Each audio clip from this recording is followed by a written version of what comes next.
പത്തനംതിട്ടയിൽ കലവുമായി സപ്ലൈകോയിലേക്ക് കോൺഗ്രസ് മാർച്ച്. പ്രവർത്തകരും പോലീസും തമ്മിൽ ഉന്തും തള്ളും. ശ്രീകുമാരൻ കൂടുതൽ വിവരങ്ങളുമായി ചേരുന്നു. ശ്രീത്ത്, എന്താണ് ഈ പ്രതിഷേധത്തിന്റെ സാഹചര്യം?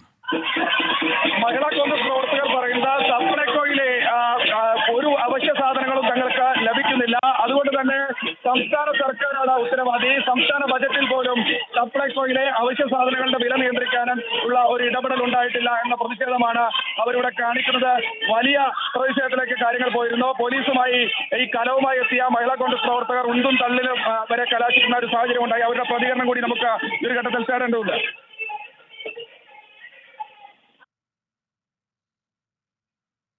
പത്തനംതിട്ടയിൽ സപ്ലൈകോയുടെ ഔട്ട്ലെറ്റിലേക്ക് പ്രതിഷേധമാണ്.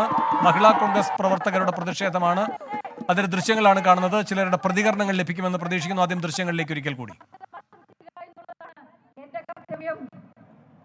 ഏറെ പ്രിയങ്കരിയായ ആദരണീയായ പത്തനംതിട്ട ജില്ലയുടെ മഹിളാ കോൺഗ്രസിന്റെ ജില്ലാ പ്രസിഡന്റ് ശ്രീമതി രജനി പ്രദീപ് അവറുകളെ ഈ പരിപാടിയിലേക്ക് ഹാർദവമായി സ്വാഗതം ചെയ്തു.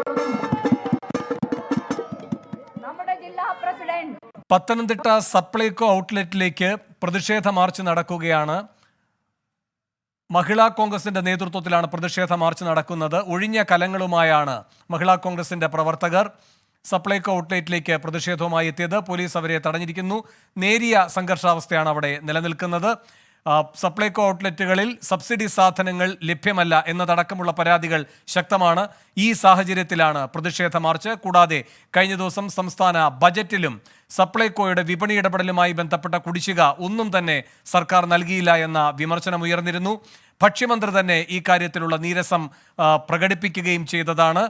ധനമന്ത്രിയോട് ഈ കാര്യങ്ങൾ അറിയിക്കുമെന്നും ഭക്ഷ്യമന്ത്രി പറഞ്ഞതാണ്. ഈ സാഹചര്യത്തിൽ കൂടിയാണ് പ്രതിഷേധം.